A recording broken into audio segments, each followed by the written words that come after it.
Good evening, esteemed resource persons and passionate advocates of sustainability. It is with great pleasure that I welcome you all to the final Green Wisdom Forum for this year. Today's session title is Embedding Sustainable Business Principles and Circular Economy Principles to Eliminate Green Myopia. A small reminder before we start the session to share the questions that you have and will arise during the session using the Q&A feature, and our moderator and speaker will address the questions during the Q&A session. Now, let me introduce to our honored moderator, Engineer Mahendra Jailath. He's a senior engineer and green in energy and green building consultant with over 30 years of project experience working on a wide range of tasks related to sustainable infrastructure development and energy efficiency delivery projects. He has extensive developing country experience, preliminary in Asia, with over 10 years of utility management experience, including financial management, and also he has engaged in development of many energy sector financing and marketing initiatives such as utility service marketing, commercial energy efficiency financing, and utility energy efficiency program financing. Engineer Jailath is a chartered engineer of the Institute of Engineers Sri Lanka and Institute of Engineering Technology in the UK, and a fellow of both institutes. He is now the Chief Executive Officer of Energy Soul International Private Limited and the Vice Chairman of Green Building Council of Sri Lanka. Sir, I now hand over the session for you to moderate. Thank you.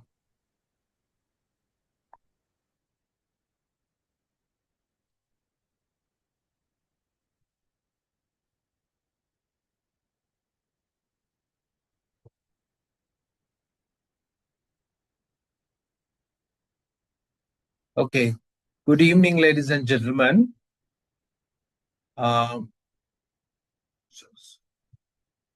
Today we are focusing on the topic embedding sustainable business principles and circular economy principles to eliminate green myopia. Green myopia happens when organizations concentrate on the surface level eco initiatives, things that look good on the outside, while overlooking the deeper systemic changes and that truly matter. When this happens, the real progress is limited.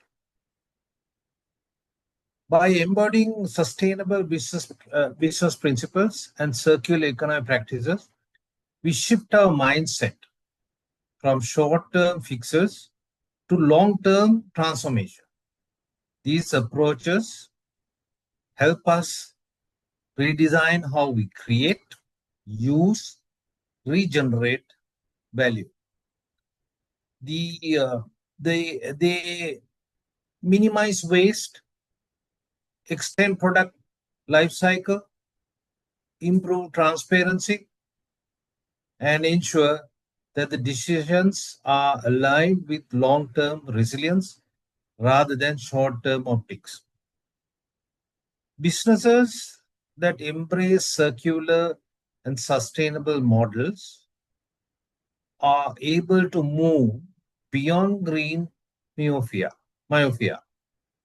They build ways that genuinely support environmental stewardship, strengthen competitiveness, and contribute to a future-ready, sustainable economy. To this session, we are honored to have with us a visionary leader in this field, Dr. Kamal Jnanavira, whose deep expertise and global perspective will clarify how sustainable business principles and circular economic practices can effectively eliminate green myopia and drive us truly transformative and long-term sustainability. It is my great pleasure and honor to introduce our esteemed speaker for today's Wisdom Forum, Dr. Kamal Jnanavira. If I introduce him, he is a senior lecturer in corporate and industrial management studies for graduate and postgraduate programs. After practicing an extended period as professional senior manager in Sri Lanka's business industry, Dr. Kamal Jnanavira joined the University of Sri Jayawardhanapura faculty of Applied Science, Management Science as a senior lecturer in 2018. He obtained his PhD in Environmental Engineering in 2018 from Toyama University in Japan. His doctoral thesis focuses on how corporate sustainability management links the industrial sector's economic and environmental performance. Further, he holds a master's business administration from MBA from the University of Jayawardhanapura and a master of financial economics and a postgraduate diploma in development studies from the University of Colombo. He obtained his bachelor's of science from Missouri State University in the USA in 2004. Further, he holds professional qualifications in marketing management studies and executive master of science in strategic marketing from Asian University, Malaysia. A postgraduate diploma in professional marketing, a chartered Institute of Marketing, UK, and also the professional marketeer from the Asia Marketing Federation, and completed a certificate course in teaching higher education from the University of Jayawardhanapura. Dr. Kamal Jnanavira expertise lies in the area of corporate sustainability, strategic marketing and entrepreneurial marketing, circular economics, corporate social responsibility, economic development, and applied and basic research. Dr. Kamal Jnanavira currently at the Cambridge Business Institute in Sri Lanka, lectures on research methodology for PhD and Doctor of Business Administration candidates and supervisors, DBA students while they pursue their doctoral dissertation. He also serves as a visiting lecturer in industrial management at the Institute of Chemistry, Ceylon. Also, the Gampa Wickramarach University of Indigenous Medicine for quality management. Further, he is an enduring research supervisor. He creates and distributes resources, conducts lectures, seminars on sustainability, marketing, entrepreneurship, and socio-economic dimensions associated with the industrial applications. Further, he has numerous memberships in international organizations, reputable associations in Sri Lanka.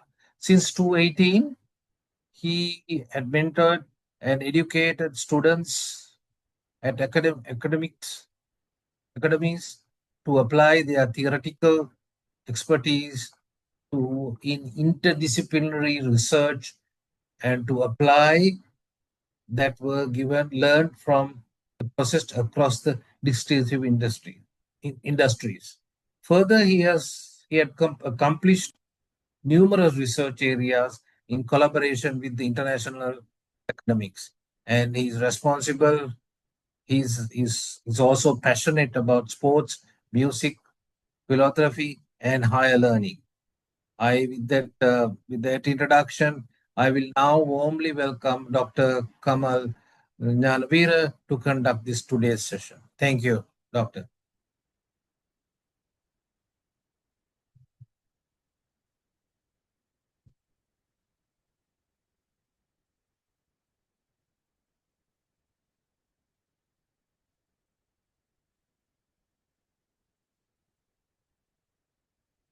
Dr. Kamal?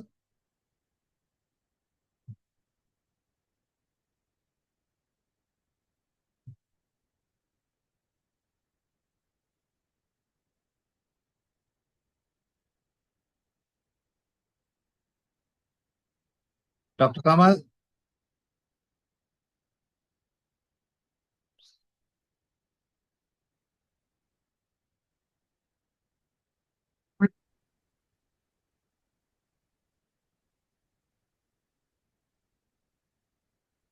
Dr. Kamal, please proceed. Sorry, we have some technical problem. Can you hear me? Yes, clear. One second.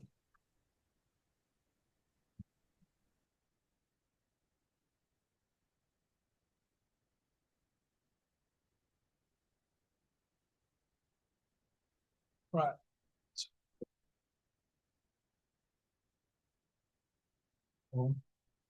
A brief acknowledgement. Thank you, Green Building Council, especially the whole Green Building Council and all the participants today, and also especially Mr. The engineer Mahinda Jayalath, Vice President of GPSL, and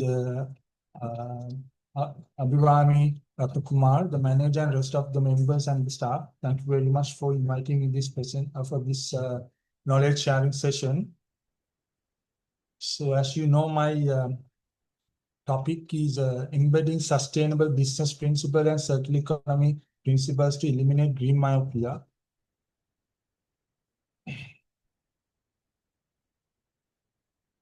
So let's watch this video. Can you see the screen?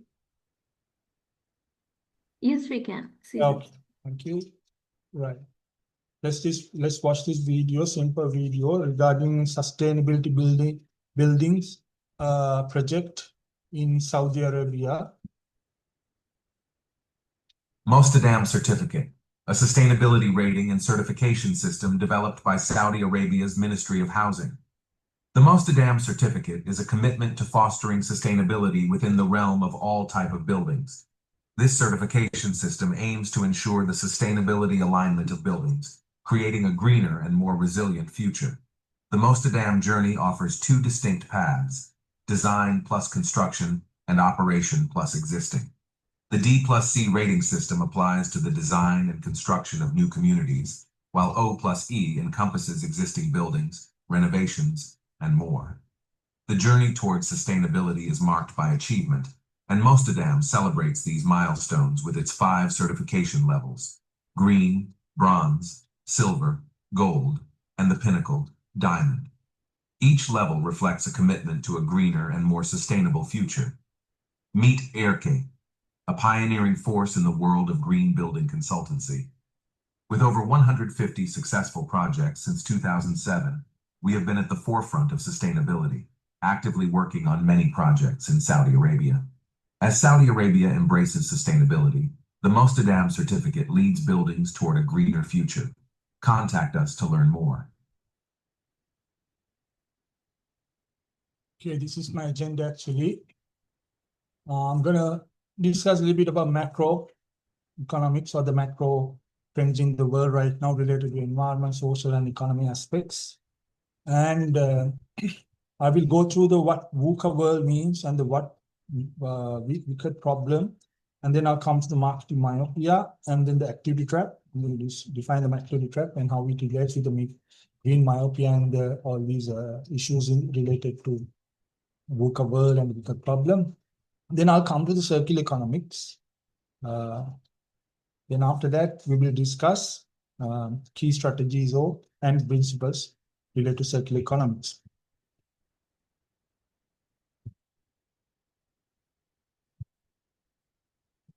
So macro level, right? So the businesses in today's world, they are very dynamic platform, web pages to devices, thinking patterns. If you look at the web pages into early 2000, most of the web pages are quite static. No need to change. But right now, web pages are quite dynamic. Sometimes they are product portfolio or the information related related to the companies or institutions are quite different from previous days in the website. So these are the things that why the world has become a very dynamic platform. And the complex and interrelated challenges are fluctuating. So now the company has to think about how companies need to think, work, and innovate. For example, what to innovate, how to innovate, what extent you have to innovate, and then where to innovate, where to implement, and things like that. And also there's a rising geopolitical, geoeconomic tensions in this world. So, and the pace and scale of technology changes, number one, changer, I would say, or on the other hand, I could say number one killer in the markets and the economy, disruptive, bring the disruption, disrupt the economies, is a technology. And then we have another crisis, or another aspect that we have worried about, the urgency of the climate crisis, global, and the climate change, global warming. And of course, since we were here, the scarcity is there. The unlimited resources counts everything on the economy aspects. And we face other social and environmental issues. For instance, the world population, the forecast, it will be top around 9.2 billion by 2050. And then the world's population, half the world population is now considered as middle class.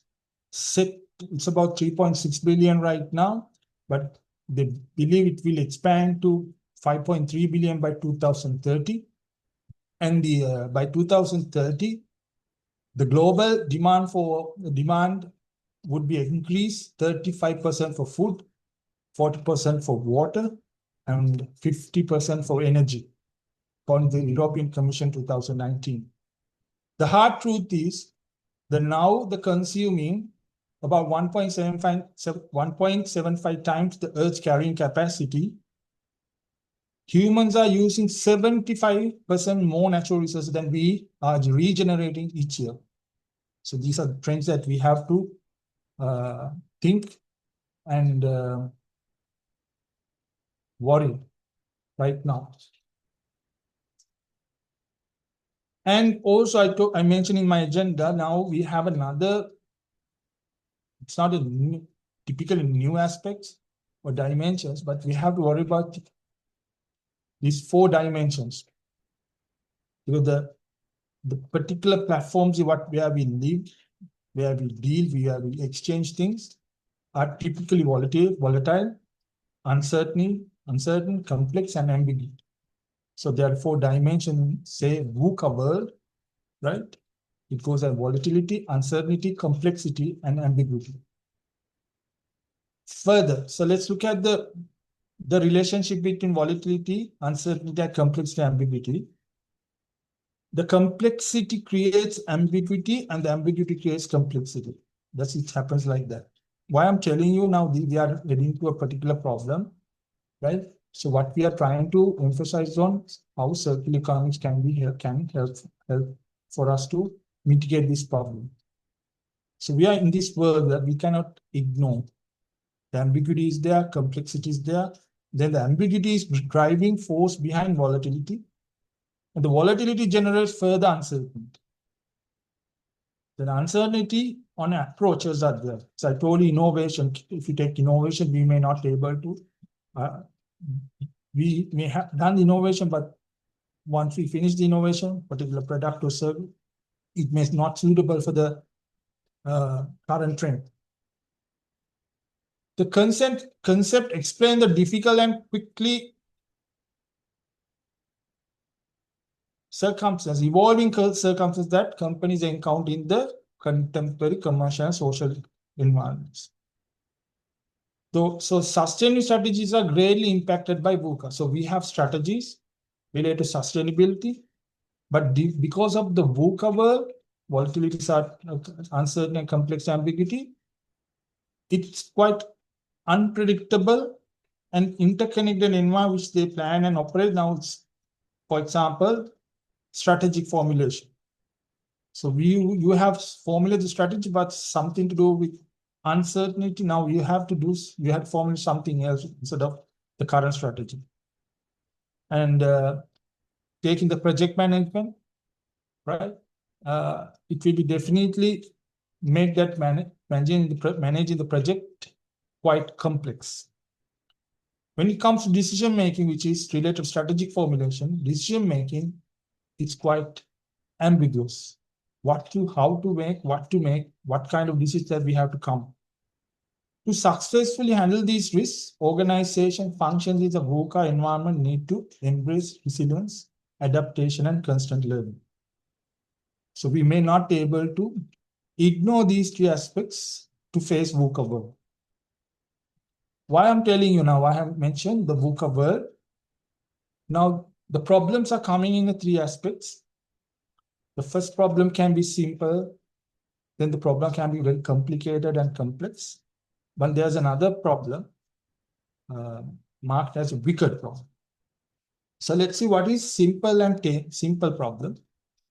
Simple problem means it's relatively easy to solve, right? Because problem is clear and the problem has a clear solution. For example, product defect. So you know what to do, where to stop and fix a problem. So you may not need a very complicated learning process learning process to overcome this problem. So single loop learning system is enough. It means you may have your existing knowledge and solution will be enough for this problem. So what is the leading question for the simple problem is, are we doing things right? Because it's predictable, it's linear or straightforward and quantifiable. So I believe that most of the problems, if you can quantify it, and it's easy to overcome the problem. But the more the problem becomes more quantitative, then the solutions may be or might be more subjective. And the problem also going to be very subjective, and subjective matters is going to be a problem because we don't know where to pitch the right solution. Coming to the complicated, complex aspect, now resist solutions. It's not that easy, but solution is not identifiable solutions. But the problem is maybe not quite clear like the simple way, but the problem may be, it may take some time, but you may have chance to identify the problem with the time. But the solution may not. But according to this description, say problem and solution are not clear, but can be understood with time. So for that, you need double loop learning required. So restructuring and reformation. So you have to restructure the aspects and reform them. Right? So for example, rearrange supply chain. Now you have a current supply chain, you have to rearrange. So it might take time, it might be maybe expensive, but costly, but can be done. So leading question can be, are we doing the right things? Now the simple one say, are we doing things right? Here is, are we doing the right things? There are many elements, but the elements themselves are familiar. The things are familiar. But hidden root causes are there. We have to work on it and find the root causes. But this is non-linear, not straightforward. But the problem is, if these simple aspects, simple problems, and the complicated and complex problem become wicked problem, then the world has no option but suffer. For example, boundaries of the problem and its working are ill-structured. It's very ill-structured and unclear. Now, in the research area, when you are doing a research, it says the first thing is better to find the problem instead of solution. So research may need find the problem, not the straight away the solution. But here the problem, it's not defined properly, cannot define properly, and may not be able to identify the problem. Maybe not in your organization, sometimes it may be in the general environment. Or maybe the social aspects, technological aspects, or the economic aspects, somewhere else in the world, somewhere else in other part of the world. For that, right, here it says problem and solution are not understood and keep shifting when we try to define them. Sometimes the problem, one particular problem, right, it may be a solution for somebody else. And solution may be a problem for somebody else. So it needs triple loop learning requirements. It means that you have to have sometimes very complicated, very sophisticated, very expensive laboratories to identify a solution. So if we have very costly aspects, then you have to find, but you have to find grants, funds, and to find that also is going to be a problem. So we have gone through this kind of problem, COVID and economic demolition. It happens together concurrently. Actually, it came from COVID, and then it impacted on the economy. And we were trying to find a solution for COVID and economy at the same time. So leading question is, are we doing the right things in right time? Right? Are we doing the right things right? So no right and wrong solutions, many elements of which many are hidden, and complex and multi-layered relations and interdependencies are there. So this is what I want you to concentrate when it comes to myopias. So what is myopia? Actually, it was tossed or coined by earlier Professor Theodore Levitt in a Harvard Business Review article. It's a review article, and it's a Harvard Business article in the HBR. So he said so every major industry was once a growth industry. But right now it resists history. What is the reason behind this? For what happened to those industries, they were narrow-minded and short-sighted. The myopia means short-sightedness. So if you look at some products or the companies, right, where they are at right now, the idea will be there for you what is myopia. For example, now where companies focus excessively on sales, then understand fulfilling the deeper needs of desire of the customers, right? Then that company may exist for some time, but not in long term, especially in the competitive world. See what happened to Kodak. Kodak used to be the #1 solution provider for us, for our memories, inventory of memories. But Kodak didn't look at the way they bring solution. What solution they are bringing to the customer? They thought they are bringing a product.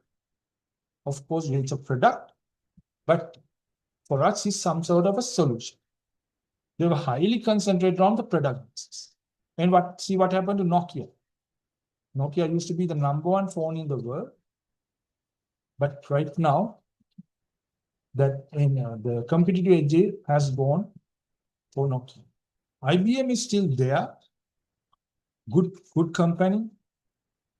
Used to be #1 technology company, but they didn't concentrate on highly in sense, concentrate on customer needs and wants. And what happened to them? They lost the PC and the laptop markets. The Blockbuster used to be the #1, especially in America, #1 video renting or DVD renting company. More than 4,000 locations were there, branches, but no single branch is existing right now. Maybe there's one branch as a music. So now you have to worry about cinema and television as well, right? Because of the social media, especially YouTube and also Netflix. Actually, Netflix killed Blockbuster. So you never know what would happen to cinema and TV next time, what solution will become. Because if you are over-concentrating on your products and services and short-term returns, you are in trouble. So before we go further on green, before we enter to the green myopia, so various approaches were there in the business, right? According to business marketing approaches, right? The production orientation. Initially, there was a heavily on production orientation. They were concentrating on production. They were investing on production. Production sense, make it more efficient. Efficient on production, plant, manufacturing. They assume that customers favor products that are available and affordable. Yes, because of you're making more and more products, then the product affordability will be there. The price will go down. But it doesn't mean customer will buy your product always because of the price. So the people got to know the production orientation is not enough, that we have to do something here. Then they came to the product orientation from the production orientation. So what happened there, assuming the superior product will naturally attract customers. They were concentrating on the quality aspects. Quality aspects. Lot of features, embedding lot of features to the product. And then after that, they felt this is not enough. We have to worry about sales orientation. So they concentrate on aggressive sales techniques and promotion, heavy promotions, right? And aggressive sales techniques. And they thought whatever we make, a good product, probably good product. And if we have a good sales techniques and we can sell and we can bring the prosperity to our company or the industry. Of course, sales is not sales, you have to have sales. But then sale is like a temporary agreement between customer and seller and buyer. So if you are overemphasized on sale, then you are in trouble. But there's no relationship. So then there's another orientation, successful orientation. Some people say market, but most appropriate way to say this orientation is marketing orientation. It's emphasized to understand, right, the customer's needs and wants. So marketing basically means identify customer needs and wants in profitable manner. And that is also not enough. Later on, they found out the companies or the organization, we have to think beyond market orientation. That is societal market orientation, also known as holistic marketing. Holistic marketing integrates not just the external customer, the internal customer. Who is the internal customer? That is your human resource. So this extend market orientation by integrating social and environment considerations. So the marketing is emphasizing on needs and wants of the customer, target customers. But societal marketing orientation, it's not just external customer, counting the internal customer plus worried about or integrating social and environmental consideration. So it means now conventional orientations, let's say marketing orientation, now it has become a societal marketing orientation, something related to environmental and social. So what is green? There are so many definitions. So broadly refers what green means, any product or service, let's say practices or policies that are environmentally friendly. You claim that this product is environment friendly and beneficial to ecological health. That is green. That is green. It commonly denotes effort to reduce harm to the environment, addressing climate change, conserve natural resources, promote sustainability. Example of green products you can say is energy efficient appliances like LED bulb, Energy Star refrigerator, certified refrigerators, biodegradable or compostable packaging, organic and sustainable source foods, electric vehicles, water saving fixtures like toilets, faucets, and shower heads. And what else? Green. You can say it's green building. Green building. So common green claims are like this, as I mentioned earlier, but there are a few more: compostable, energy efficient, organic, recycled content, carbon neutral, non-toxic. So whatever you promise to a customer, you have to prove. You have to prove.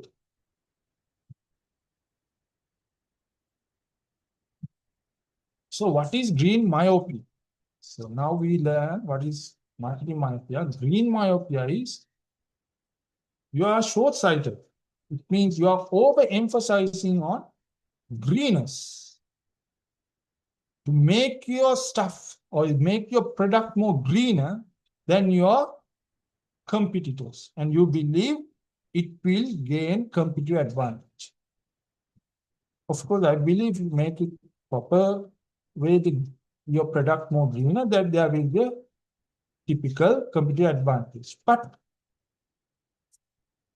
let's look at some definition. Green myopia refers to lack of foresight in business where managers and decision makers place an excessive amount of emphasis on short-term green efforts or immediate environmental accomplishments. But you try to prove that your environmental performance are greater than last few years, and you are planning to make it more, planning to achieve more on greener, but maybe you are overemphasizing on green. It's a short-term gains. Obviously, green initiatives are frequently prioritized beyond the more profound and long-term changes required for the true sustainability. Don't forget about, in this world right now, because of the VUCA, you may not be able to typically concentrate on particular aspect, but green is important. Sustainability is important. We will come to that later on. So what is the green aspects of green myopia? Key aspects of green myopia: excessive focus on weak or symbolic green projects. You are worried about, it's not truly green projects, but some sort of a weak or symbol. It symbolizes green projects. Maybe it's not 100% green. And preference for project with quick returns. And neglecting indirect impacts, trade-offs, broad ecosystem consideration, and also green myopia can be driven by managerial myopia. So what is managerial myopia? Basically, managers with short-term orientation tend to allocate resource away from effective projects. For example, green innovation, true green innovation. I have to use the word true, right? Green innovation. So they are trying to neglect the green innovation, but they are worried about short-term aspects. So manager might increase principal agent conflicts most of the time. So what is principal agent means? Principals mean in a particular business or the organization, there are shareholders, owners, and key clients. And the agents are managers and employees. Here, what happened, manager myopia bring conflict between these two people because managers are more emphasizing on sometimes short-term oriented aspects, as I mentioned earlier. So myopic managers, businesses are less dedicated to green R&D, research and development, which leads to fewer patents, IPs, and slower uptake of sustainable innovation. So what I mean here, there are two types of platforms in the business markets. One is red ocean, one is blue ocean. So if you are myopic, short-term oriented, looking for high return in particular short-term period, and try to gain the reputation for the symbols, right? Then you are in the red ocean. So red ocean's aspects is profit, profit, profit. And blue ocean is something different. You come so existing. You are now what happens because of this manager myopic aspects. You exist in the red ocean. You may not be able to identify the opportunities in the blue ocean. Blue ocean is where there's no competition. Maybe, but it's not like red ocean. Red ocean means something related to blood. You have a typical war in that platform, in that market. You make a pen, your computer makes pen. You make a shoe, your computer makes shoe. You bring a PCs and laptops from the foreign nations, and your computer brings that. So that is like, it's a red ocean. Blue ocean is something to very, very green or innovative, sustainable, innovative product, where you may not be able to see or face another competitor. Why you can do that? Because you are very innovative, long-term seeker. So eventually the blue ocean will become a status quo, and eventually it will become another red ocean, right? Another red ocean. Then successful entrepreneur, very open-minded person will find another blue ocean. So attracting more invest in red ocean platforms. So there are so many investors maybe in the red ocean platforms. So you ignore potential investments in blue ocean. So this is what happens. You are completely until you evaporated from the particular market, you are going to stay in the red ocean.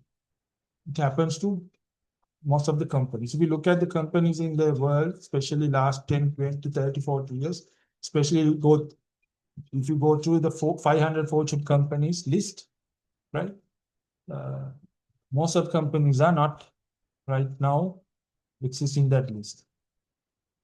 And if you compare the companies who have been working on the blue ocean, right, were innovative, right? The initial period, they were in top 200 or 300. Right now, they are the number ones. Right. So affects alignment between environment performance and financial performance. So manager myopia will bring environment performance and financial performance, and it affects these performance. So you are concentrating on financial performance, not the environment performance.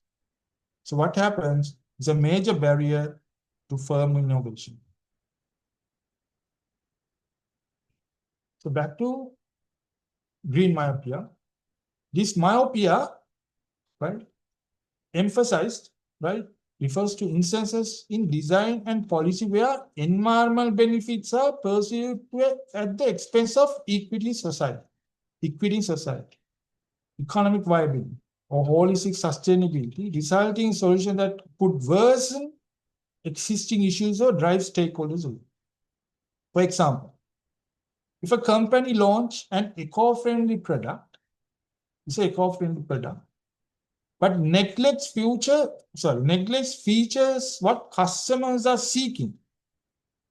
Right? It's eco-friendly, but customers may not be able to fulfill, the product may not be able to fulfill customers' most important, what customer expect from the product. For example, durability, maybe high price, you have to pay a premium price, which customer would not like to do that. The performance. There are eco-friendly products, right? Fail to identify customers' basic needs and wants. But it's eco-friendly. We need eco-friendly. What is the purpose of making eco-friendly? It's not just worried about environment, but you have to worry about customers, what customers seek from the product. Then they come into the green myopia. It's narrow-sighted approach where businesses or institutions overly focus on environment, try to be green, right? Neglecting customer needs, benefits, and broader social economic consideration. Remember, we have to worry about social and economic consideration as well. So, according to this article, Green Myopia, right? It says research indicates that many green products have failed because of myopic focus on their products, greens.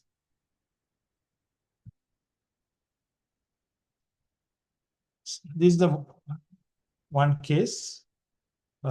Philips. I know the Philips is a very popular brand in the world. So Philips, in 1994, they came up with a product called Earthlight, compact fluorescent light, CFL bulb, designed to be a more energy efficient and eco-friendly alternative to traditional incandescent bulb. So incandescent bulb. So what happened to this bulb? So they thought there will be a huge demand for this particular product, but it didn't. Why? Because of the clumsy shape and compatibility issue with existing products there. For example, lamps. It was not compatible with their lamps. So poor consumer acceptance and weak sales despite this environmental advantage. So there are environmental advantages, but customer didn't like to purchase and consume because they were concentrating on back to that product orientation. They were worried about product orientation, not the customer, not thinking about customers. Focus on product features instead of broader consumer preferences and usability. Then what happened? The Philips had to come up with a new product called Marathon. They introduced Marathon in 2000, year 2000. This is Marathon. The next case is about trash bags. So for your information, I'm just giving you these two definitions. Biodegradable plastics means it's undergo chemical transformation by microorganisms into natural substances like water, carbon dioxide, and biomass, and leaving no toxins. But photodegradable means it's breakdown primarily through exposure to sunlight. So what happened? This particular company called Mobile, it's very popular company. They came out with trash bag and they claim that their product is, right, the plastic waste by breaking down when they export to sunlight. But it didn't happen. Why? That time the trash bag went to, right, what happened? It didn't happen because it didn't happen because the plastic bag was they dump it in the landfill and there's no exposure to sunlight to break down. And what happened? That lot of criticism from environmentalists and legal challenges were there from US states also, the government. So then they have to say this is not, even though it's a photodegradable though, but the cycle, they couldn't fulfill the cycle, right, according to what's going on right that time. So they have to remove the degradable part. So when we are having these green myopia aspects, unfortunately, if you are in an activity trap, what is activity trap? It's another concept in management. So without knowing, it's a condition, without knowing, managers or employees become excessively focused on completing numerous tasks or activities without considering the most important or meaningful results for the organization goals, forgetting the vision and mission. They work, they do something, what they have to do according to their routines. But they are not worried about or they are not emphasizing what the organization goals and objectives. So it's like keeping busy without being efficient or productive. So what are the characteristics we can say? Focus on doing rather than achieving outcomes. And then overemphasize on task completion and persist over results. Lose sight of the bigger strategic objectives. And managers, they're worried about their work instead of typical holistic organizational goals. So now after activity trap will bring you, unfortunately, green activity. If it's a green activity, now you are making green products without concentrating on customers' needs and wants, and without concentrating on innovation aspects for future, without considering about VUCA world, without considering about how to develop right product, right time, because you are just now doing an activity. So these are the problems that I have mentioned, right? For example, resource misallocations, superficial environmental impact, neglecting customer and market needs, and organization fragmentation. And also, without knowing, you are delayed sustainable progress. Because you have a sustainable product, maybe suitable for 10 years ago, not right now. Still, there's a progress, but not that good. So you are in trouble. So activity trap brings you to you bring to a condition where you have no idea what's going on within the company and out of the company. So myopia, VUCA, complexity. So you have wicked problems, then unfortunately the company is in a vicious cycle. It will be a huge cost for the investors, employees, right? Communities. It means you are violating the social responsibility. You are violating the social responsibility. So you may blame general environment or meso environment, or maybe for some superior managers, but it's definitely you may have not concentrated earlier. What would you do to overcome this problem? So I hope you know these symbols. LRC, I'm just giving you letters. So L stand for linear, R stand for recycle, C stand for circular economy. Right? So linear is a straightforward, you take, make, use. Economies take, recycle, make, use. And the circular is something different. You try to make it more R's, implement more R. Recycle, return, reuse, repair, repurpose. Right? There are 10 R's. Sometimes there are 3 R's, then 4, 5 R's, then 10 R's. So it's called circular economy. How about economy? So I'm trying to take you to the circular economics, right? So there was an American economist. He came up with this idea called cowboy economy in 1966, right?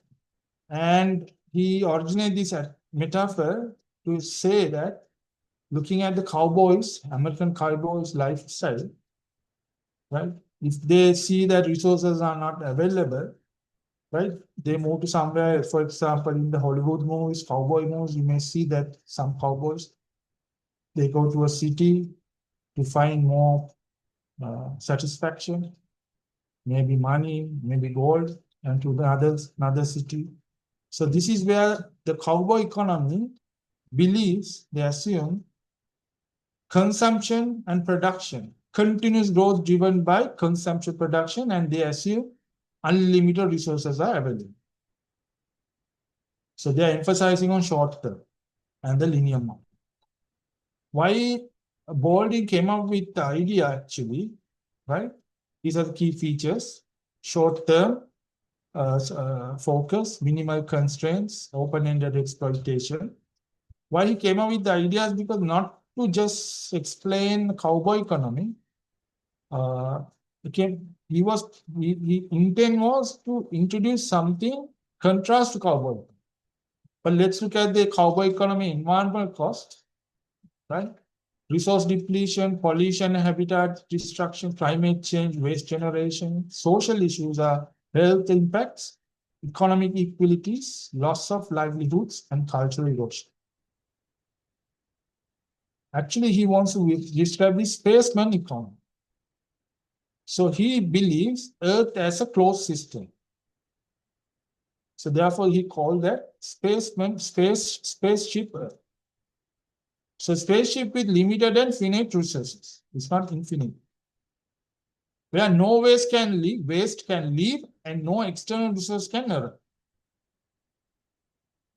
So model emphasizes the efficient management of resources, recycling, reuse, maintaining the total capital stock.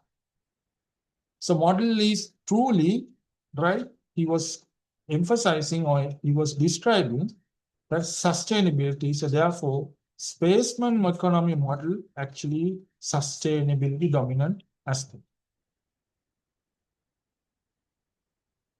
So this is what Baldwin mentioned about spaceman economy. Earth becomes a single spaceship without unlimited reserves of anything, either for extraction or pollution, in which therefore human must find his place in a cyclical ecological system which capable of continuous reproduction of material form. So after this particular report, a lot of scholars were actually concentrating on Baldwin's concept. So this is what sustained development model, right? So if you go to that particular information that I have discussed, it's related with this. And precisely, there are more models like this that mention that what is the sustained development piece. So remember, whatever we do, circular economics, so what, right? It's related with the sustained development. So now, circular economy, actually, thanks to Baldwin, right? First argument on the circular economy refers to ecological economist Paul Kenneth E. Baldwin, 1966. Right. So another American scientist called Barry Commoner, he came out with no waste in biological world. So he says no waste in biological world. So circular economics, sustainable science depicts sustainability involving the plethora of disciplines connect to one another, like physics, chemistry, biology, geology, social science, and ecology, which work together contributing to foster such a kind of paradigm and probe interaction between social and human systems. See, it's not just about typical product or sustenance, not just about science, right? It's not just about greening things, make it more greener, but you had what about social and human systems as well. Because we have an economic system, and we have social system, and definitely we live in an environmental system. So the concept sustainability assumes two important meanings according to Ekins. That is economic, social, and environmental dimension, and then strong focus on strong sustainability and weak sustainability. So what is strong and what is weak sustainability, right? So strong sustainability, so KNR means stock of natural resources. If the stock of natural resources cannot be substituted, for example, like extinct species, it must be considered as a loss and fall under needs of strong sustainability. But if you have some sort of a substitute or maybe available for something else, like fossil fuel, you have renewable energy or something, and then you can consider as a weak sustainability. But both of them define the conditions for when to use and not to use. So as a result, sustainable development needs to be improved through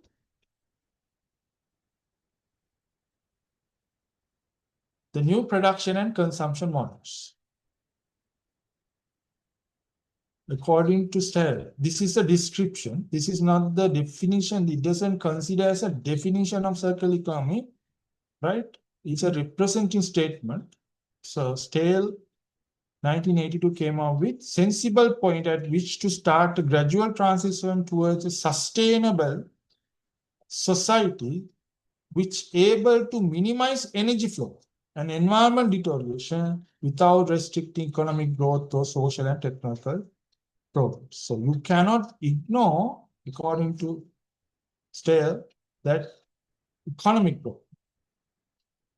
So it should be there, right? And then economic growth or social or technical progress. So he believed this is something to do with thinking related with spiral loop system, right? Capable to lessons problems, energy consumption, and environment destruction without negatively affecting economic and social and technological growth. This is what he means. So there are some definitions, the lot of definitions for the circular economics. I will go through few due to the time constraint. So EC means European Commission, right?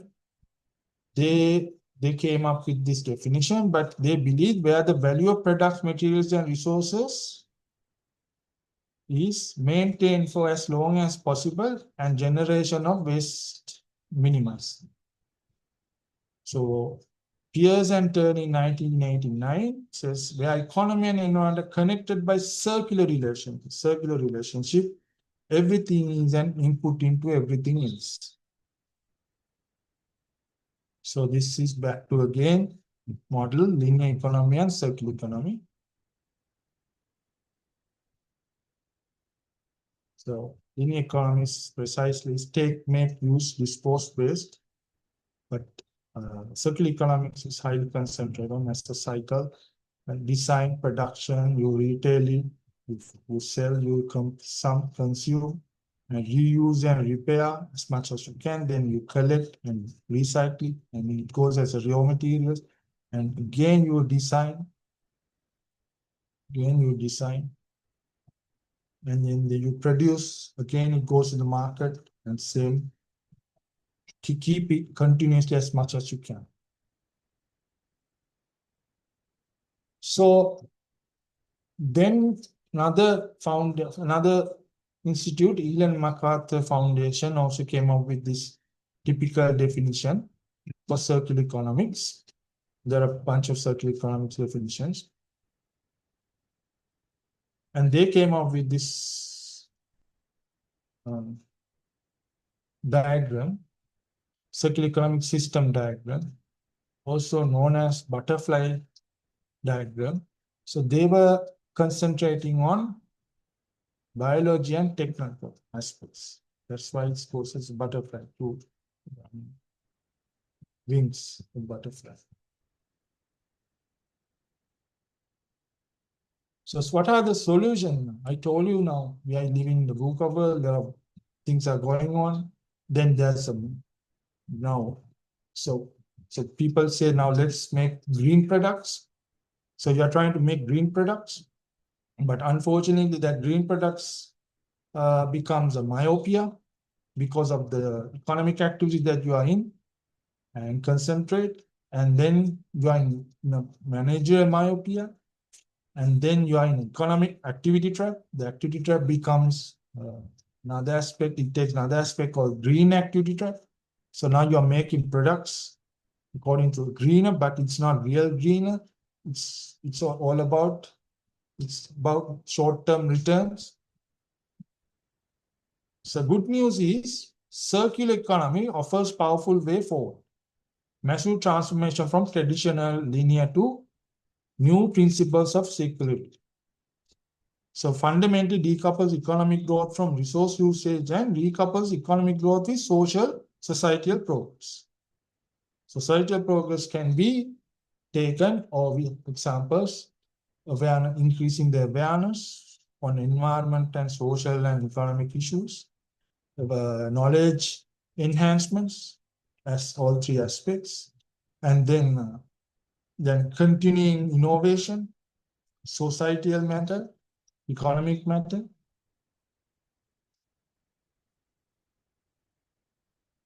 So this is not simple, nor straightforward, right? So therefore, so one model can be circular business model. So what you have to do, identify the inputs, circular inputs, the resource recovery, product lifetime extension, sharing platforms and initiatives, and then product as a service model, product as a service model. So circular design. Products are designed for durability, repairability, and modularity to enable longer life and easier recovery. Then reuse or sharing platforms. Encourage repeated product use through leasing, sharing, or resale. It happens in the developed nation, but I don't think it's still available in developing nations. Even this available in developing nations, maybe it's something to do that people would not reluctant to buy because it's something to do with the quality. Right. So we'll discuss later. Repair and refurbishing. Systems are in place to restore products to working order, upgrade them for further use. You upgrade them instead of demolish. Then recycling and resource recovery. Materials from products at end of life are recovered, processed, and reintegrated into new production life cycle. And another important aspect, product as a service. Now you have business shift from selling products outright to providing as a service. Retailing responsibility for their life cycle and end of life recovery. So here the products as a service, I believe when it comes to especially green products, you are not making or selling a product. This is what I believe. You are making or producing a service.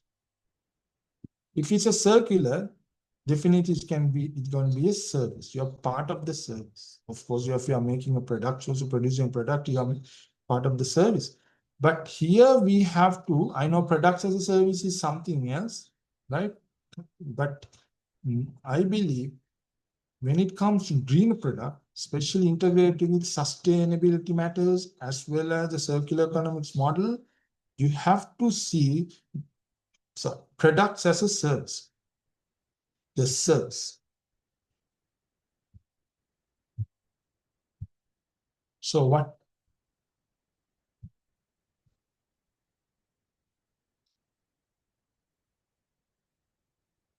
Practical steps embed circular principles across the organization to evaluate current business. You have to, what are the practical steps to see whether the circular principles are going on properly, right? Or implemented properly. So you evaluate your current business model. Business model actually, that is the main aspect. So you have current model and circular model will be quite be different. And it's not a half and half.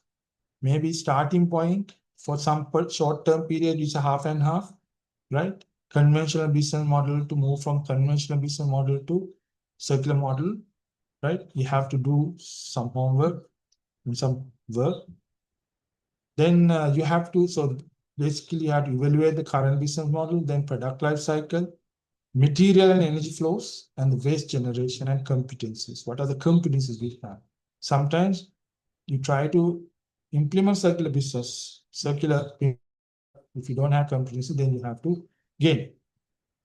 And ensure top management integrates circular economy, another aspect. So actually, going back to marketing myopia, mentioned by Professor Theodore from Harvard University, he says the myopia part is just not belongs to functional or operational level.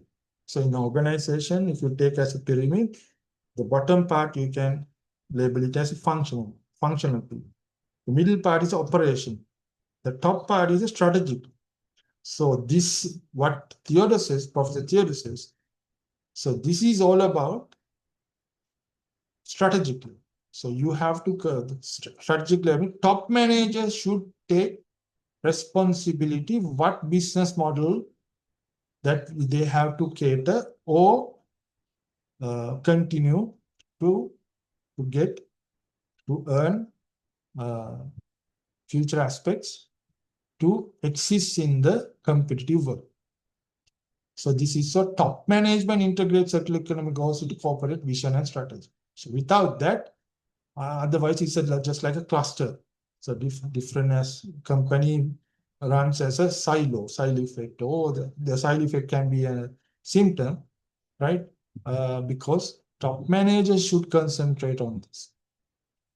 And then establish measurable environmental, social, and economic objectives aligned with circularities such as resource efficiency, waste reduction, and product life extension. I have seen some companies, they have tried, but their waste reduction or waste management is not properly done.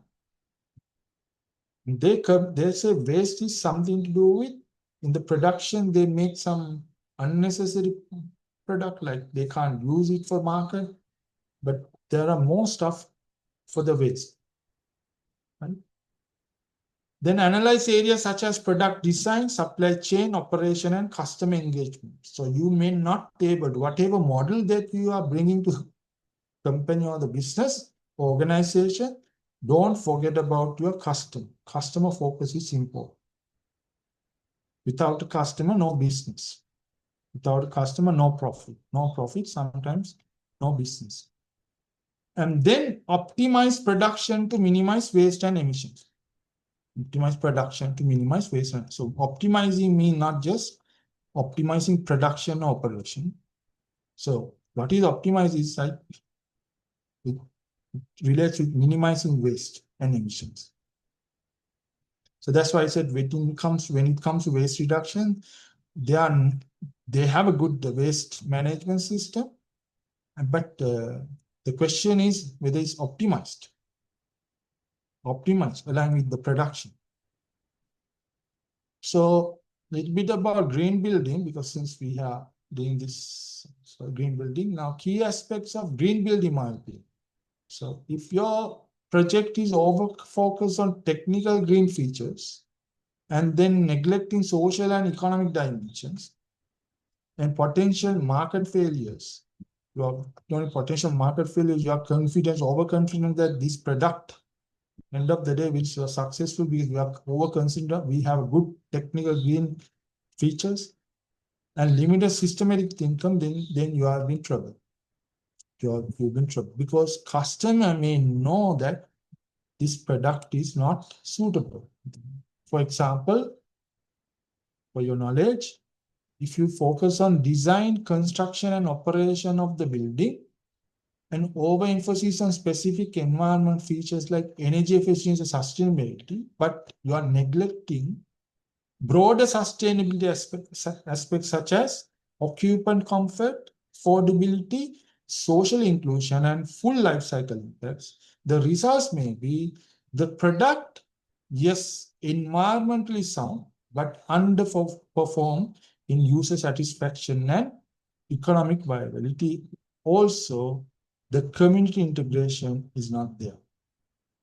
So you are in a particular area, right? And there's a community, immediate community. That's why sometimes there's a conflict between, right, built environment and the communities. So what I'm trying to say, I hope you can remember the video, the first video clip I showed you. Now they are saying that particular project is worried about sustainability buildings. They are concentrating sustainability buildings, right? And environment friendly buildings. But see from this next video, what is going on in Saudi. So while they are concentrating, this is a good one. So when you are concentrating on sustainability or the green building or what sustainable greenness, there will be a revolution. It should be. It has an impact. So let's watch this. So they said in the first clip that they are now fully concentrated on green building or sustainability building. So sustainability means building or the product means not just environment friendly, it's something to do economic as well as social.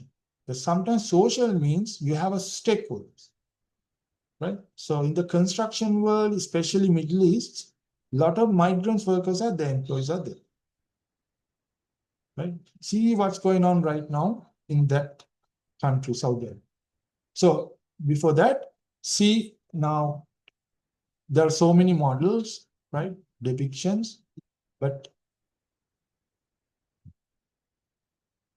there are environment, social, economy. So there's an economy, right? That's society, and whatever these two entities, don't forget, these two entities within the environment entity exist within the environment entity. So I am telling you the customer focus is important, but anything overemphasizing, if you emphasize on customer, sometimes you are making a good economic product, but your social and environment aspects are ignored, neglected, then you are going to be trouble. That is not sustainability, or it's not aligned with circular economics. So let's watch this video. So Saudi Arabia ends modern form of slavery. Saudi Arabia, news is about Saudi Arabia ends modern form of slavery. So because of, I believe, because of this greening or the green building concept, sustainability dimensions, right? It makes revolution, it gives it's revolutionized within the society, within the economy or the country. Saudi Arabia has taken a significant step forward in its labor reform efforts. It has officially scrapped the controversial kafala system that has governed the lives of millions of migrant workers for over 50 years. The word kafala means sponsorship. It's a system used across Gulf nations to regulate foreign labor. Under this system, every migrant worker is tied to a local sponsor who wields significant control over their employment and movement. Introduced in the 1950s by the Gulf Cooperation Council countries, it was originally meant to manage the flow of foreign workers, but has triggered questions over the years. The system, which have long been criticized as a form of modern-day slavery as well, had given employers an overwhelming amount of control over their employees. And this includes the ability to confiscate travel documents, limit job mobility, and even decide if the workers could leave the country.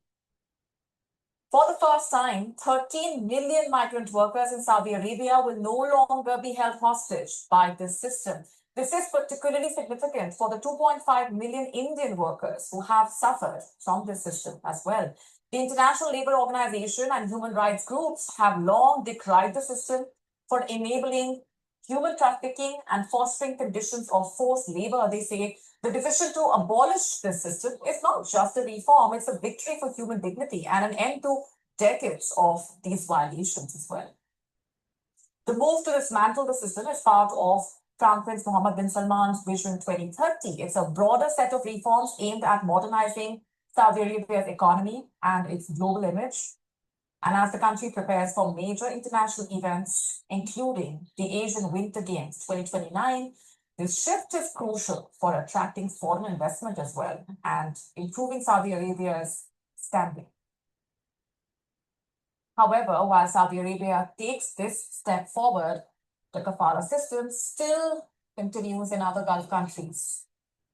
Millions of migrant workers continue to face similar violations, but for them, the fight is not over. Saudi Arabia's historic decision to abolish the system is seen as a glimmer of hope for a future where migrant workers are treated with the respect and the dignity that they deserve. The end of the kafala system in Saudi Arabia is not just a policy change. It is the end of an era of modern-day slavery. It's a win for human rights, Also, a powerful reminder that with determination and global solidarity, even such systems can be dismantled. Sabir. But circular economy definitions, according to, still remains not easy to be applicable and different from field to field, industry to industry. There are different blurred areas, and circular economy term may mean different things for different people. And also, it's not a theorization; it's a difficult to apply. So I believe sustainability, circular economy concepts like ethics still in this particular, it's not a blossom yet, it's just a deep between bud and the typical blossom, right? So it needs to develop, and we have to bring more knowledge and commitment and see the very conservative systems, economic systems, political policies are making differences. So it can be, it's not, maybe not 100% something to do with circular economic or sustainable development, but it has an impact, I believe. Okay. Thank you very much for your time, and especially Green Building Council Sri Lanka and Mr. Mahendra Jaya, and also Ms. Abriam. Thank you, Dr. Kamal Janavira. We have some questions. I will take it up to you, Okay. and probably we will go through a lot of questions, and I think you may be able to answer some of them. Okay, the first one is, how do we measure if a business is truly sustainable or beyond, truly sustainable beyond just certifications? How to measure? Yes, that's why I told you now. It's you have to identify the, for example, you may able to identify the supply for that particular project, and you may have to identify the whoever the stakeholders are involved in this, because, for example, now the customers or the people are not just worried about the internal aspects and supply aspects. So when you look at the information given by the project or the particular company, you have to go through in detail that where they are getting productions, raw materials, whether it's certified or not, and how they perform their job between the processes, and, for example, safetiness, and also end product, whether it's sustainable, like Yeah. So the next one is also very close to related to that. Yeah. And they're asking what KPIs or metrics are recommended to measure true sustainability impacts. Yes. Now,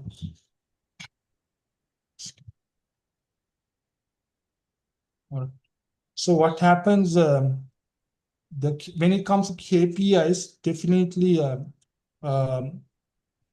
according to standards, the company has to internationally or the locally made very most important KPIs should be designed, and also, for example, energy level and also raw material level. They have to identify that, and then whether they have achieved it is the most important aspect in the KPIs. So and also especially when it comes to a project, that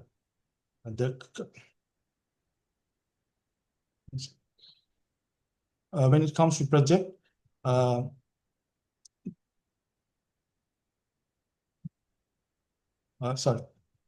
it comes to project, initially you have to define the KPIs. So once you achieving that you have to understand identify whether you have achieved the KPIs. Otherwise, the product will be there, but it may not be able to comprehend or otherwise it won't be a very specific product that you have defined or designed according to standards. Yeah, that's right. The next one is, how can sustainability methods of financing be implemented? I think what he's meaning is in this region, in that South economies, Yeah. how can sustainable method of financing? When it comes to sustainable financing, I believe there are models, depends on the particular entities. So that's the main problem. As I mentioned in my previous slides, there's no specific model for companies, organization, or the institutes to follow. For example, when it comes to say, let's say one particular project may select different finances according to their requirements. Maybe the initial part is the budget, but the main aspect is that you have to look at what you are planning to achieve from this project, and then according to that, financial aspect should be aligned with your stuff. But when it comes to sustainable financial, it's very hard to compromise with industry to industry, because there's no particular way to say that particular business or the particular entity is typically related to sustainability. For example, now I will put it this way. Now, if you take manufacturing plants, they are the most criticized entity in the world because they are the one who makes products. But when it comes to financial entity, they don't get blamed very much because they don't make products. It sounds like they don't make any pollution.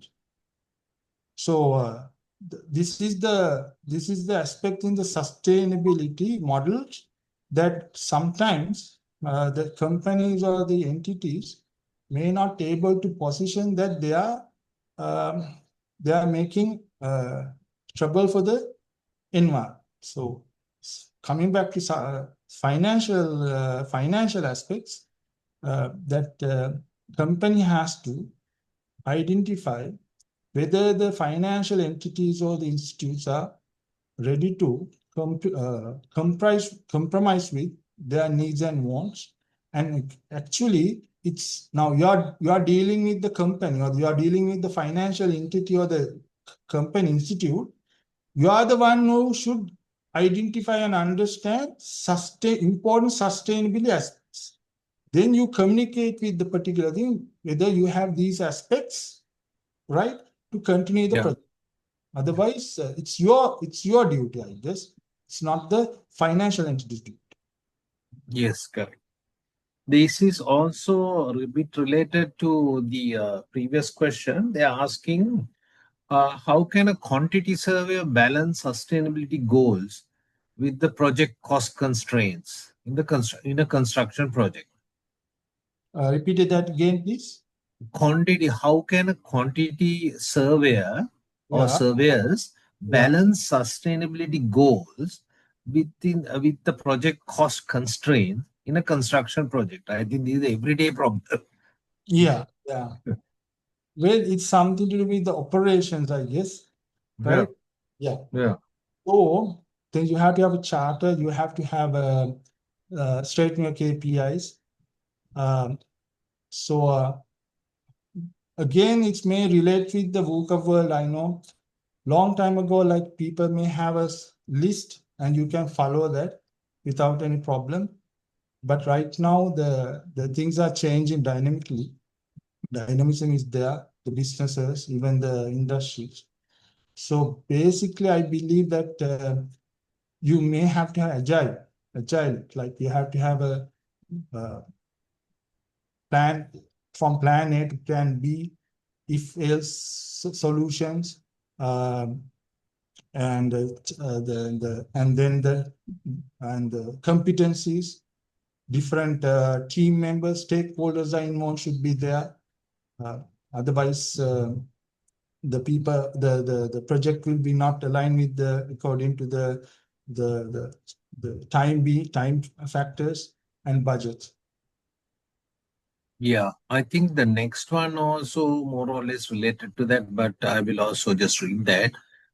This is asking what are some practical ways of applying circular economy principles in construction cost planning and material management.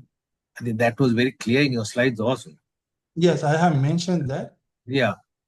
So circular economics, when it comes to circular economics, is something to do with worried about your financial aspects, and then the inputs, and also something to do with human structures. So yes, I believe it's something that you have to come up with a very a flexible plan to overcome these problems. When it comes to, especially, you said something to do with the budgets, right? Yeah. Yeah. Construction cost planning. Cost planning. Yeah. It's there now. I told it's very dynamic, right? Yeah. Especially a country like Sri Lanka, because of the foreign currencies and stuff. So you may have to have definitely a flexible budget or the flexible plan. And it has to communicate with your clients or the customers, and especially the understanding, right? This is more subjective because you are trying to make it more quantified. Quantify this, but quantification is easy if the things are static, right? But when it comes to a qualitative aspect, especially subjective aspect, then you have to have a different plan. Different plan in the sense the same plan. In the plan, you have to integrate these aspects. So the other next question is, I think you mostly covered that one, but so I will skip that one. It's just challenges in implementing sustainable and circular construction practices. We discussed at length, I think. The other one is also, of course, very much related to the previous one. It says, how can quantity surveys contribute to achieving green building certifications in Sri Lanka? That you have to talk to. The Green Building Council. I guess. Yes. So I think I will go to the next one. How to inculcate the value of use of sustainable material for building and any other industries. That's a very wide open question. Inculcate? How to inculcate the value of the use of sustainable materials for buildings and any other industries. Yes. Now, what we have, as I mentioned, circular inputs. So when you look at the circular inputs, and whether the circular inputs are actually belongs to circular, it has circular features, or the features, or the embedded with circular features. So that's the main aspect. That is something to do with supplier and the technically from starting point to end point. Correct. That has to be done with them. Right? So the industry is also, not just the built environment or the construction also. Now, if you're into some sort of a PC business or the TV business, that has to be done according to the supplier. And also, this is the social responsibility of the producer. It's not just worried about the last end product or the customer service. Now it's everything it's combined, especially a supplier. The supplier may get some products or raw materials from somebody else, that you have to know that suppliers also following the green or the standard sustainable standard. So when certified by particular well-known third party. That's right. Yes. Yeah. Correct. The other one is how can construction waste in a housing project be reused to support circular economy principles? So You may reuse. yeah, Reuse what? reuse the material, construction waste. Yes. Yeah. Yeah, good point. But I don't Yeah. know if Sri Lanka has that particular operation in Sri Lanka. Now, if you take international markets, especially Netherlands, Germany, all these countries, they have facilities. Yeah. So the operations that you can take. Now, for example, I did a small research. With one of my students, and we were looking whether the who have built conventional housings like homes, whether they are ready to come up with a sustainable or eco-friendly buildings renovation. Yeah. But I believe that we have found out that the problem is they have confidence that what is sustainability or the green building means. Now, back to your question, what I'm trying to say, same thing happens when it comes to selecting, making reuse products, right? There's no particular, according to my knowledge, there's no particular place to buy or to get some sort of assistance for the reuse products. I hope reusing is the most important aspect in this circular economics, because if you do not have the reusing culture, that circular economics or sustainable development is going to be just a symbol. It's just a symbol of, or just to make it's a statement. Yeah. So,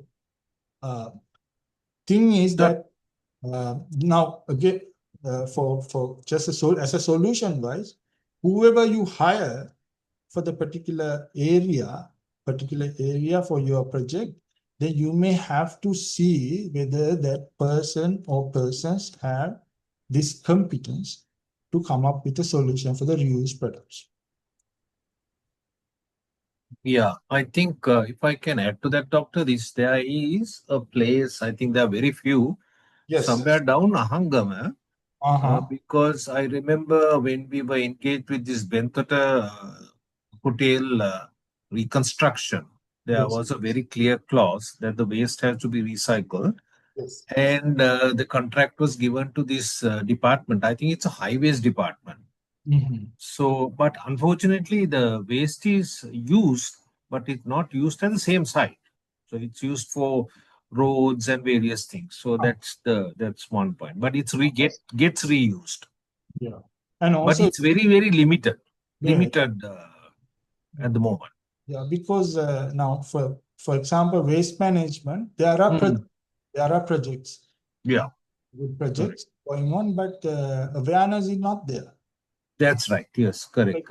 Now there's a project going on in Sri Lanka. I know this particular private entity. They are collecting. They go to a door to door and collecting waste. Yeah. And then they bring those and they do the recycling part and they make a product. Yeah. But people are not aware. Yeah, they are not aware. That's right. Yeah. So the next question is, as a chemical and process engineering graduate, what key strategies, technologies can help transition manufacturing process towards circular production without compromising efficiency? Okay,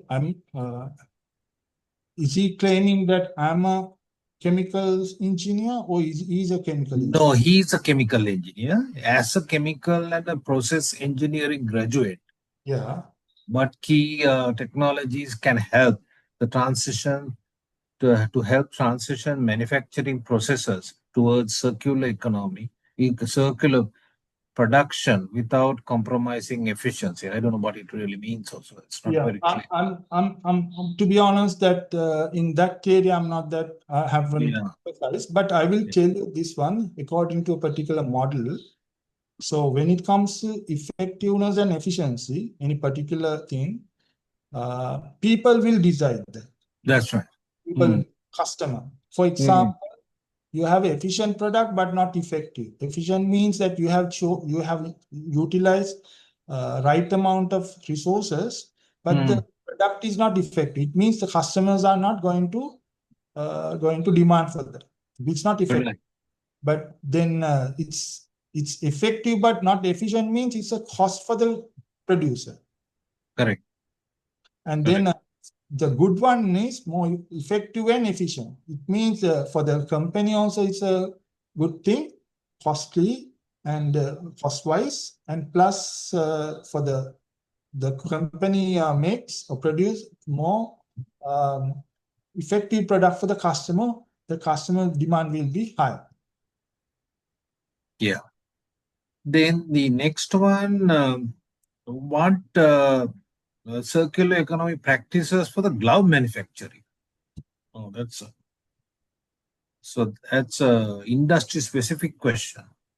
Yeah, glove manufacture. I'm not aware of that specific industry, but that has to be a very technical question for me. So correct. Yeah. I mean, So we pass them. Yeah. Then what sustainable business models that best support circular economy principles in the solar industry? sorry, sir, I'm not concentrating on that. Yeah, that is also a Very question. technical stuff, yeah. Yeah. I was concentrating on this session, green marketing, green myopia, that Yeah. people are overemphasizing on green, and Yeah. they are not, that product or the effort is not effective enough for the customers. Yeah. That is where I'm telling you. But for example, I have mentioned few examples when it comes to green products. This is where I mainly concentrate on. Yeah. The next one is also actually related to solar, so I just skip that. I think it's a thing. Then the one after that is physical planning strategies that can be implemented to enhance green myopia. Myopia. Myopia, yeah, sorry. What are the physical planning strategies that can be implemented to enhance green myopia? I'm sorry, what do you mean by physical strategies? Like, what do you mean by what implied by physical strategies? That is the thing. I think that's also not clear to me as well. I think we'll just skip that. Then the other one, sorry. Between a strategic level, Yeah. the strategy means not short term. Yeah. Can be short term, but it's something related with long term. Yeah.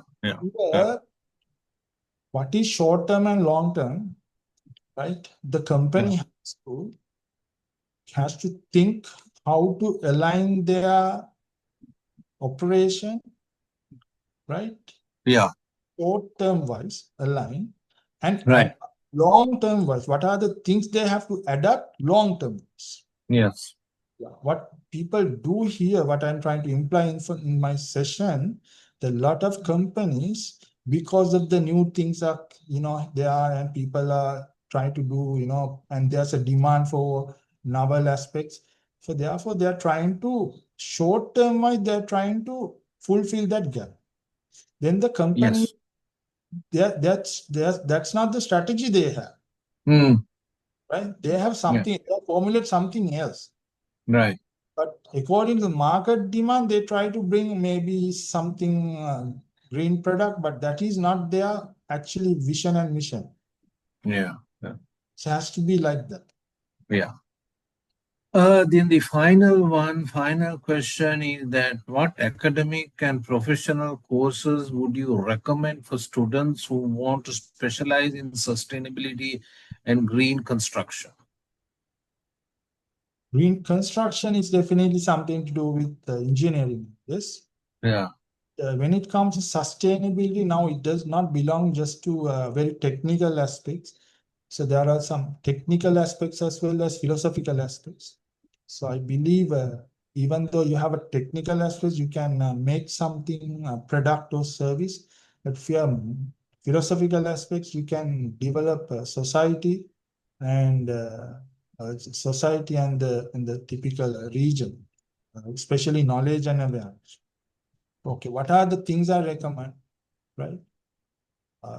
So when it comes to sustainability, there are three major aspects. That is environment, society, and definitely economy. So you may not able, what I have mentioned so here, you may not able to neglect or ignore the environment while you are highly concentrated on economics.